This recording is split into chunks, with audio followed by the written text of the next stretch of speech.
मानते हैं कि जब भगवान या ईश्वर संसार में है तो जब किसी महिला या स्त्री या लड़कियों का रेप होता है या कोई भूखा मर जाता है समाज में या किसी के साथ अन्याय होता है तो भगवान कहाँ छुप के बैठा रहता, क्यों नहीं मदद करता, क्यों नहीं सामने आता। कुछ लोग मानते हैं क्योंकि भगवान या ईश्वर नाम की चीज़ ही नहीं होती इसलिए वो सामने नहीं आता। तो आज मैं बताना चाहूँगा कि भगवान और ईश्वर या परम ब्रह्म में अंतर होता है। परम ब्रह्म या ईश्वर वो सत्ता है जिससे पूरे सृष्टि का निर्माण हुआ है, जिसके अंदर ये पूरी सृष्टि समाये और पूरी सृष्टि में खुद समाया हुआ है। और भगवान कौन होता है? सजीव, निर्जीव या कह सकते हो जो भी चीज़ें हैं, अगर उसके अंदर ईश्वरीय गुण आते हैं वो समाज के कल्याण को अपनाता है, धर्म की वृद्धि करता है, अधर्म का नाश करता है, तो उस समय के लिए वो भगवान होता है। उसका जो जीवन काल होता है उस समय तक वो बुराइयों का विरोध करता है, साकार रूप से आकर इन चीज़ों को विरोध कर सकता है। लेकिन जब उसका जीवन काल खत्म हो जाता है तब साकार रूप से ईश्वर या परम ब्रह्म नहीं आ सकते। तो यहाँ प्रश्न आता है तो निराकार रूप से भी तो रोक सकते हैं, क्यों नहीं रोकते? तो देखिए, ये है कर्म का फल। हम जैसा कर्म करेंगे वैसा हमें फल मिलेगा, हम जैसा समाज के लिए कर्म करेंगे वैसा समाज हमें फल देगा। और हम आज जो करके जा रहे हैं अपने नेक्स्ट जनरेशन को जो देंगे अच्छा खराब, वो हमारे आने वाले जनरेशन को भी भुगतना पड़ेगा, उस पाप का भागीदारी बनना पड़ेगा। जैसे मैं बात करूं, रेप क्यों होता है? हकीकत है कि किसी के विचारों में वासना भरी होती है, संस्कार की कमी, उसके कारण वो, या अज्ञानता कह सकते हो, उसको लगता है यही सब कुछ है, इसमें बहुत ज्ञान है, या अहंकार होता है कि मैं कुछ भी करूं, मुझे दंड देने वाला या मुझे रोकने वाला इस दुनिया में कोई नहीं, तो कर सकता है। ऐसे लोग करते हैं। ऐसे लोग आते कहाँ से? हमारे समाज में। उत्पन्न कैसे होते हैं? हमारे समाज में ऐसे लोग उत्पन्न क्यों हो रहे हैं? क्योंकि उनका विरोध नहीं हो रहा है।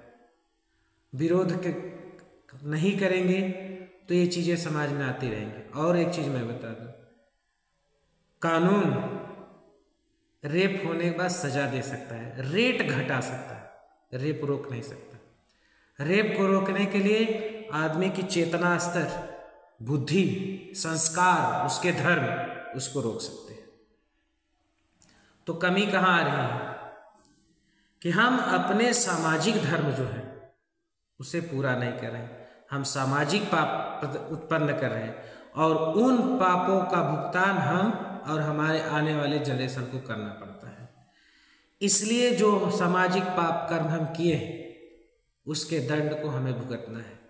इसलिए जो परम ब्रह्म निराकार सत्ता है इन सब चीज़ों में इंटरफेयर नहीं करती। हाँ, जो शाश्वत सत्य है, जो प्रकृति के लिए निहित है, वो अपने सिद्धांतों के हिसाब से चलाती है।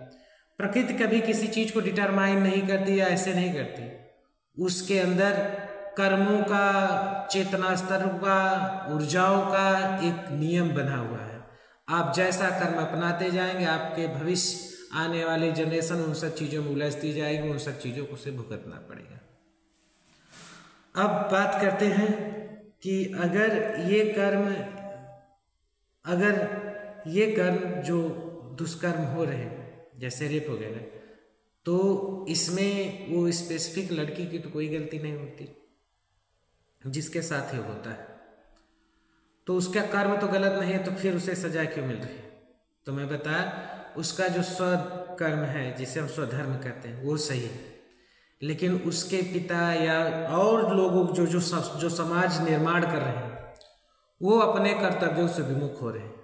जैसे मैं एक एग्जाम्पल दूं, आज का जो परिवेश बना है सामाजिक स्तर, वो अपने घर पे भी नियंत्रण नहीं कर पा रहा है। बाहर वाले क्या कर रहे हैं हमसे क्या मतलब है, उसको रोकने, समझाने या बाहर से जो कुरीतियाँ आ रही हैं उसका प्रतिकार करने वाला कोई नहीं है। जबकि पहले था, जब चौथे आश्रम में हम इंटर करते थे वानप्रस्थ में, तो उम्र हो जाती थी, जीवन का मोह खत्म रहता था, तो हम बुराइयों का प्रतिकार करते थे, जिससे समाज मजबूत बनता था।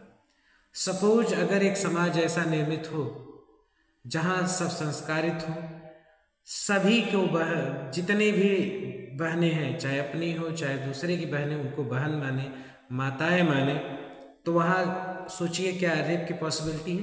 नहीं, बहुत घट जाएगी। इम्पॉसिबल है ऐसी सिचुएशन। ये क्यों नहीं हो रहा है? क्योंकि स्पेसिफिक जो अच्छे लोग हैं केवल अपने सोचते हैं हम अपने सही है, उससे क्या उभाड़ में जाए। हाँ, आज आप नहीं करा, आज उसकी सजा नहीं मिलेगी। समाज धीरे धीरे जब गंदा होगा तो आपके घर को नहीं छोड़ेगा। जो चार आवारे बन जाएंगे सोसाइटी में, तो केवल उन आपस में नहीं करेंगे, आपके घर पे भी आवारागर्दी करेंगे। इसलिए प्रतिकार करना चाहिए। और हमारा समाज और हम लोग ऐसे सामाजिक कर्मों से भाग रहे हैं, या कह सकते हैं सामाजिक पाप कर रहे हैं, जिस सामाजिक पाप का एक प्रतिरूप है जो हम और आने वाले हमारे जनरेशन को भुगतना पड़ रहा है। इसलिए कम से कम वानप्रस्थ आश्रम में जाने पर, या अगर आप गृहस्थ में ही रहते हैं, चौथे पन में पहुंचते हैं, तब तो आपको इस शरीर से मोह नहीं है, न लालच है कुछ चीज करने का, ये सब, तब तो आप इन सब चीजों का प्रतिकार कर सकते हैं। एक बार उठिए, एकजुट होइए और प्रतिकार करिए। कोई भी आपके समाज में गलत करे उसका विरोध करिए और संस्कार बढ़ाइए।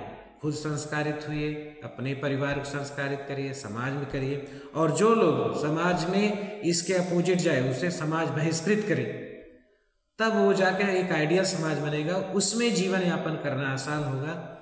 और तब भगवान को मानने न मानने की बात नहीं आएगी, भगवान की मानने की बात आएगी। कि जो एक आइडियल इंसान किसी समय परिस्थिति में पैदा हुए हैं या जिन्हें भगवान समझते हैं, उनकी बातें माननी जरूरी है। वो जिन्होंने जो धर्म बताया उसको अपनाना जरूरी है, उससे ये सब चीजें रुक सकती हैं। तो आपके अवतार के प्रार्थना या अवतार को लाने की जरूरत नहीं, अवतार की जो बातें उसको समाज में लाने की जरूरत है। और मैं बताया कि भगवान की दो फिलॉसफी है। कुछ लोग मानते हैं जिनमें ईश्वरीय गुण बढ़ जाता है, भगवान हो जाते हैं, या कोई ईश्वरीय गुण बढ़ा लेता है। तो जो भगवान की बातें हैं, या आप कह सकते हैं जो फिलॉसफीज हैं, जिससे एक आइडियल समाज बन सकता है, जब वो चीज़ें आप फैलाएंगे समाज में, लोग सीखेंगे, तो अपने अंदर सबके अंदर ईश्वरीय गुण बनेंगे। तो आप जो एक भगवान की कल्पना करते हैं, तो घर घर राम कृष्ण जैसे लोग पैदा होंगे, महान लोग। और ये जो भी चीज़ें हैं सामाजिक कुरीतियाँ, वो नष्ट हो जाएंगी। तो उम्मीद करते हैं आपको समझ में आया होगा कि ईश्वरीय शक्ति जो है वो इन सब चीज़ों में हस्तक्षेप क्यों नहीं करती। क्योंकि आप जाने अनजाने जो पाप किए हैं उनके कर्म भुगतते हैं। ये स्वीकार करना बहुत कठिन है। जैसे मैं एक एग्जांपल दूँ, अगर किसी के बेटी के साथ यही घटना होती है तो उसे बहुत तकलीफ होता है। वो सासा पड़ाली को पे भी उंगली उठाता है, भगवान पे भी उंगली उठाता है। लेकिन जिसका बेटा इसमें इन्वॉल्व होता है, वो क्या करता है, तब भी अपने बेटे को बचाने की कोशिश करता है, जबकि वो गलत है। क्यों बचाने की कोशिश करता है? उसका मोह, उसने संस्कार नहीं दिए। और जबकि उसके पास वो भी बेटी पैदा किया, उस दर्द को समझ सकता है, फिर भी करता है। ये है पाप का बढ़ावा देना, ये है कि बहिष्कार न करना पाप का। तो जो सामाजिक पाप करे, आज उनका बेटा एक के साथ करे, दूसरे के साथ करेगा, और जिसके साथ हुआ है वही केवल अपोज करता है, और लोग नहीं करते। अरे आपकी सोसाइटी में ऐसे लोग हैं, फिर वो चीजें आएंगी, उनका बहिष्कार करिए। एक बार एकजुट होइए, इन सब दुर्गुणों का बहिष्कार करिए। तो ये इतनी क्षमता, इतनी कॉन्शियसनेस, इतनी बुद्धि ईश्वरीय शक्ति ने हम लोगों को दिया है, उसको इस्तेमाल करके अपने कर्म करिए। और ईश्वरीय शक्ति का एक नियम नहीं है कि वो आके आपको रोकेगी, ये करेगा। उसके कर्मों का विधान है, या कह सकते हो कर्मों का रूल है, एक एनर्जी का रूल है। आप जैसा वर्क करोगे उस प्रकार के अपने अंदर एनर्जी क्रिएट होगी, आप उस तरह के कर्मों में फंसते जाएंगे, आपको भुगतना पड़ेगा। इससे कोई नहीं बच सकता। तो ये जो चीज़ें हैं, ये हमारी या आने वाली या हमसे पहले जो सामाजिक पाप थे उनके नतीजे। जैसे ये जो दुर्गुण या धर्म या अनीति या अनाचार जो है, इसका परिष्कार नहीं किया गया, इसका तिरस्कार नहीं किया गया, इसलिए समाज में बढ़ती गई, आज इसे भुगतना पड़ रहा है। ये सामाजिक कर्तव्य अगर हम पूरा किए होते तो ये नौबत ना आती, तो ये सब चीज़ें ना होती। तो भगवान को मानने या न मानने के बाद से ज़्यादा इम्पोर्टेंट है कि भगवान की सुने, भगवान की माने। भगवान की मानने का मतलब जो हमारा धर्म है, नैतिकता है, संस्कार है, उसको अपनाना जरूरी है। उसके बाद धीरे धीरे आप आगे बढ़ेंगे। तो अगर आपका दिमाग या उस चेतना स्तर उस लेवल का है तो आप समझ पाएंगे कि ब्रह्म क्या है, ब्रह्म शक्ति क्या है। तो आप अपने आप भगवान को मानेंगे और इस क्राइटेरिया से मानना न मानना न डिसाइड करें। अब प्रधानमंत्री आपके घर के झगड़े छुड़ाने नहीं आते, इसका मतलब वो नहीं कि प्रधानमंत्री नहीं या प्रधानमंत्री होते ही नहीं। उनके अपने सिद्धांत है, अपने रूल है, अपना लेवल है काम करने का। उसी प्रकार ईश्वरीय सत्ता के अपने सिद्धांत, अपना रूल है, किस तरह से उसको काम करना है। तो उम्मीद करते होंगे आपके इस प्रश्न का आंसर मिल पाया होगा। जय श्री राम।